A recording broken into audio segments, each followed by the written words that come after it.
Hi hello అండి. ఈరోజు మీకు నేను ఈ వీడియోలో పూరీలోకి చేసుకునే కర్రీ ఎలా చేసుకోవాలనేది మీకు నేను చూపిస్తాను. ఇది కూడా తక్కువ ఇంగ్రీడియంట్స్ తోటేనండి చేసేది. నేను మీకు ఏది చూపించినా కూడా తక్కువ ఐటమ్స్ వాడి ఈజీగా సింపుల్గా ఎలా చేసుకోవాలి ఫాస్ట్గా అనేది చూపిస్తున్నాను మీకు నేను. ఈ కర్రీ అంటే మా ఇంట్లో అందరికీ చాలా ఇష్టం. నేను అనుకోకుండా ఈరోజు ఈ వీడియో చేశాను కాబట్టి పూరీ ఎలా చేయాలి, పూరీ పిండి ఎలా కలపాలి, అవి బాగా పొంగాలంటే ఏం చేయాలనేది ఈ వీడియోలో మీకు చూపించలేకపోతున్నాను. జస్ట్ కర్రీ చూపిస్తున్నాను. నెక్స్ట్ వీడియోలో మాత్రం ఆ పూరీకి ఖచ్చితంగా మీకు చూపిస్తాను నేను. ఈ వీడియో చూసి మీకు ఎలా వచ్చిందో కూడా నాకు కామెంట్స్ రూపంలో కామెంట్స్ పెట్టండి. మీరు తప్పకుండా ట్రై చేయండి, చాలా బాగుంటుంది ఇది ఇలా చేస్తే. ప్లస్ దీంట్లో నేను వెయ్యని ఇంగ్రీడియంట్స్ 2 ఐటమ్స్ ఉన్నాయి, అవి కూడా చెప్తాను మీకు. ఇంకా వేసుకుంటే ఏమేమి బాగుంటాయి అనేది. Welcome back to Jaya's vlogs. First potatoes కావాలి, దీనికి తెలిసిందే కదా అందరికీ. ఇవి కొంచెం పావు కేజీ పైన ఉండొచ్చండి, ఇవి అర కేజీ లోపు అనమాట. 4 ఉల్లిపాయలు తీసుకున్నాను, మీడియం సైజ్ కన్నా కొంచెం పెద్దగా ఉన్నాయి. ఇవి అర కేజీకి తక్కువ ఉంటాయండి. దీనికి 4 పచ్చిమిరపకాయలు, పచ్చిమిర్చి ఘాటుగా ఉన్నాయి కాబట్టి 4 తీసుకున్నాను నేను. ఈ పొటాటోస్ని ఇలా యావరేజ్ ముక్కలుగా కట్ చేసేసుకుని దీంట్లో నీళ్ళు పోసేసుకుని ఒకసారి కడుక్కుని మళ్ళీ ఇంకోసారి నీళ్ళు పోసుకుందాము. నెక్స్ట్ వచ్చేసి ఉల్లిపాయలని ఇలా సన్నగా కట్ చేసుకున్నాను. పచ్చిమిర్చి ఇలా నిలువుగా చీరుకున్నాను అనమాట. దీనికి కారం అంటే పచ్చిమిర్చితోటే వస్తే బాగుంటుందండి, కారంతో కాకుండా, ఎండు కారంతో కాకుండా. నెక్స్ట్ ఒక ప్యాను, కుక్కర్, నేనైతే కుక్కరే వాడతాను. ఈ కుక్కర్లోకి 1 స్పూన్ ఆయిల్ తీసుకుని తాలింపు వేసుకోవాలి. ఫస్ట్ ఆవాలు ఒక హాఫ్ స్పూను, ఒక హాఫ్ స్పూన్ జీలకర్ర, ఒక హాఫ్ స్పూన్ చాయ్ మినపప్పు,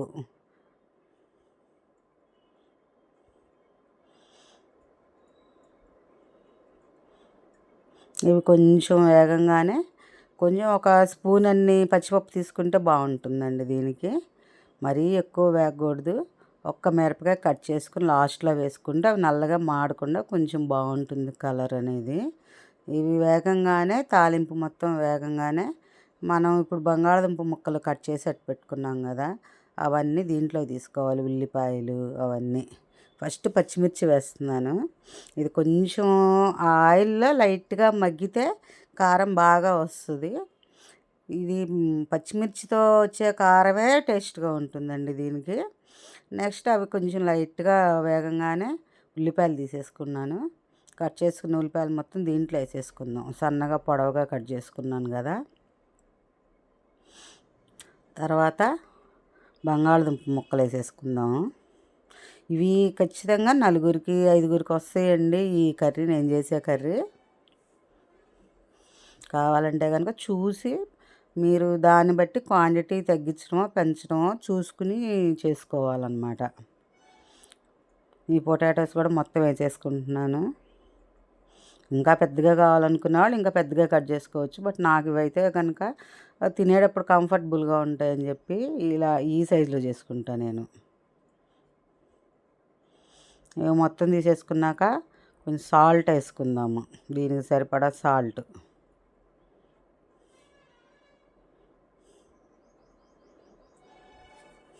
సాల్ట్ తీసుకుని నెక్స్ట్ కొంచెం పసుపు. అది హెల్త్కి, రుచికి, ప్లస్ కలర్కి. ఇవి మొత్తం మనం ఒక్కసారి కుదించుకుందామండి బాగా. పసుపు, సాల్ట్ అన్నిటికీ చక్కగా పట్టడానికి అనమాట. ఇవి కుదించేసుకుని కొంచెం లైట్గా వాటర్ తీసుకుని దీంట్లోకి కొంచెం వాటర్ పోసుకుని మూత పెట్టేసుకుందాం. ఇంకా కుక్కర్కి 2 విజిల్స్ అంటే ఓన్లీ 2 విజిల్స్ చాలండి. ఇది అంతకు మించి ఎక్కువ రానిస్తే కనుక మెత్తగా మ్యాష్ అయిపోతుంది, అలా బాగోదు. కాబట్టి ఒక్క 2 విజిల్స్ రానిస్తే కొంచెం యావరేజ్గా ఉడుకుతుంది అన్నమాట. ఉల్లిపాయ కూడా మరీ మెత్తగా అయిపోకుండా, పొటాటో కూడా మరీ మెత్తగా అయిపోకుండా బాగుంటుంది. ఒక్క 2 విజిల్స్ రానిస్తే చాలు. ఇప్పుడు అది మనం స్టవ్ వెలిగించుకుని మళ్ళీ సిమ్లో పెట్టుకుని ఈలోపు అది కొంచెం ఉడికేలోపు మనం ఒక 2 టేబుల్ స్పూన్స్ శనగపిండి తీసుకోవాలి. శనగపిండి తీసుకుని దీన్ని ఉండలు లేకుండా పలచగా కలుపుకోవాలి. కలుపుకొని దీనికి కూడా కొంచెం పసుపు తీసుకుంటే కలర్ బాగా వస్తుంది. కొంచెం పలచగానే కలుపుకోండి. కర్రీ అనేది మరీ పలచగా ఉండకూడదు కదా. ఇందాక 2 ఐటమ్స్ నేను వేయలేకపోయానని చెప్పాను కదా, అవి బఠానీలండి, పచ్చి బఠానీలు. గ్రీన్ బఠానీ అయినా పర్లేదు, ఏదైనా పర్లేదు. అది కనుక మనం ఎండుదైతే కనుక నైట్ నానబెట్టుకుని మార్నింగ్ దీంట్లో వేసుకుంటే బాగుంటుంది. ప్లస్ ఇంకొకటి క్యారెట్ అండి, చిన్న చిన్న క్యారెట్ ముక్కలు కట్ చేసి దీంట్లో పాటు వాడుకుంటే బాగుంటుంది. ప్లస్ దీంట్లో కరివేపాకు, కొత్తిమీర ఇష్టమైన వాళ్ళు కొత్తిమీర వేసుకుంటే బాగుంటుంది. ఇప్పుడు ఈ కలిపిన శనగపిండి లిక్విడ్ని మనం దీంట్లో వేసేసి కలబెట్టుకోవాలి. సాల్ట్ కనుక మనం ఒక్కసారి టేస్ట్ చూసుకుని చాలకపోతే ఇంకొంచెం సాల్ట్ వేసుకోవాలి. మనం ఇప్పుడు శనగపిండి యాడ్ చేసుకున్నాం కదా దీంట్లోకి, ఇది కనుక చిక్కగా వచ్చేస్తుంటేనేమో ఇంకొంచెం వాటర్ కలుపుకోవాలి. ఇప్పుడు కనుక కొంచెం పలచగా ఉంటే కొంచెం చల్లారగానే కొంచెం గట్టిపడిపోతుంది. ఇది శనగపిండి కాబట్టి కొంచెం ఉడకనివ్వండి బాగా. ఎక్కువసేపు ఏం పట్టదు, ఒక 2-3 మినిట్స్ ఉడకనిస్తేనే చాలు. బబుల్స్ వస్తుంటే అప్పుడు మనం ఉడికినట్టు గుర్తు అనమాట. అప్పుడు స్టవ్ ఆఫ్ చేసుకోవచ్చు. ఇంకొంచెం వాటర్ పడతాయి అనిపించి నాకు కొంచెం వాటర్ కలిపాను. ఇలా చేస్తే మాత్రం చాలా సూపర్ టేస్టీగా ఉంటుందండి. బఠానీ కూడా యాడ్ చేస్తే ఇంకా ఎక్సలెంట్గా ఉంటుంది.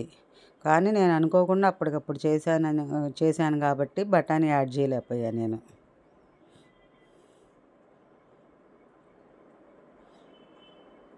ఉడికిందండి చాలిక. ఈ వీడియో కనుక నచ్చినట్లయితే మీకు తప్పకుండా లైక్ చేయండి. మీ లైక్స్ నాకు చాలా అవసరం.